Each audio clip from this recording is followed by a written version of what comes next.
Okay, I'm going to take this environmental portrait I took of Andy in my back porch, illuminated by a light bulb, and I'm going to run through some ideas and techniques and possible scenarios that you can explore in your digital transformation portrait. So really the sky's the limit here.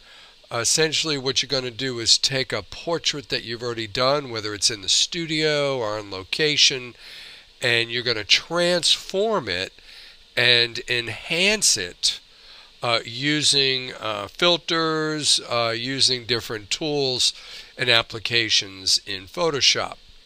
I don't have any preconceived idea what I want to do here, so I'm going to experiment and explore.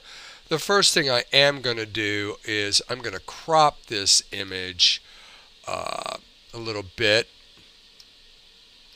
I'm going to crop it, and the next thing I'm going to do is, of course, I'm going to check my levels, and my levels look good.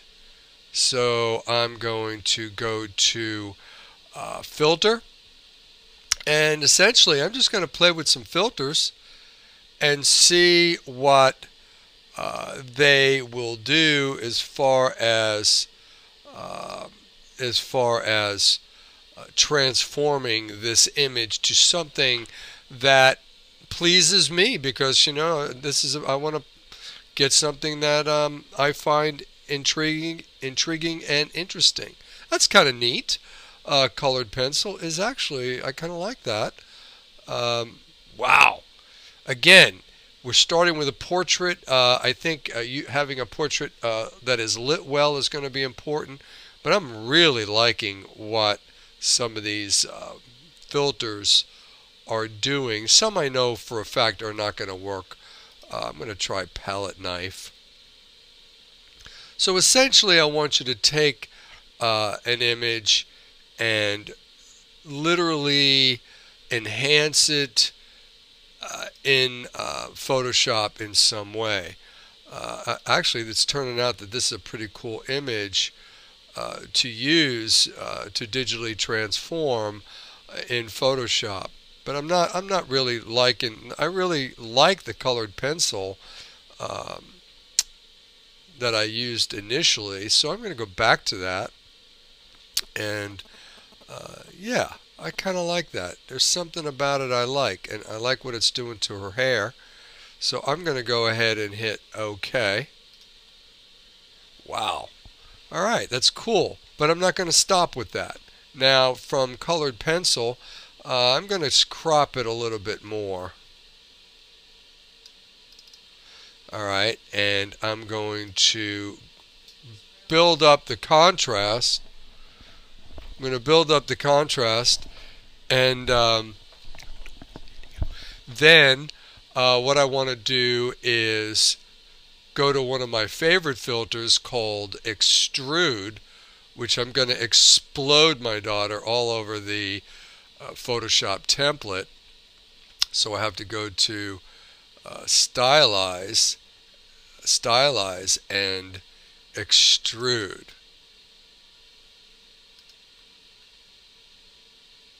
And let's see what happens. Essentially, this assignment is meant to get you to start with a portrait and try in some way to creatively, oh my gosh, that is very cool.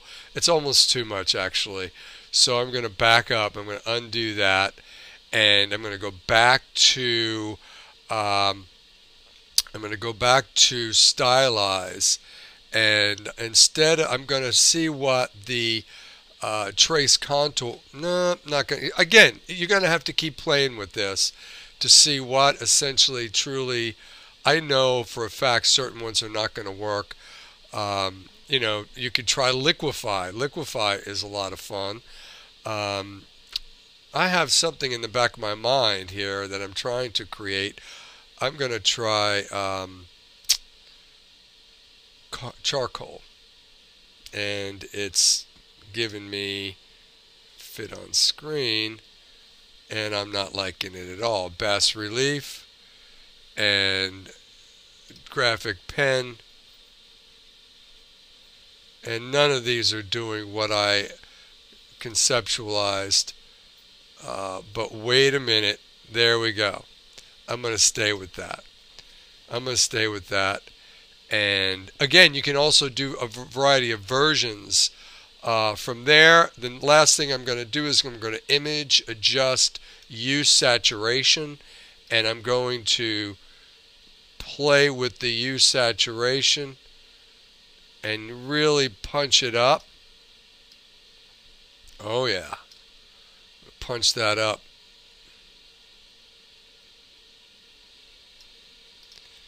And then once I do that, I should have created different versions of this. I'm going to hit save as, and I'm going to call it digitransform, and save that and post that as one of my versions of my digital transformation portrait.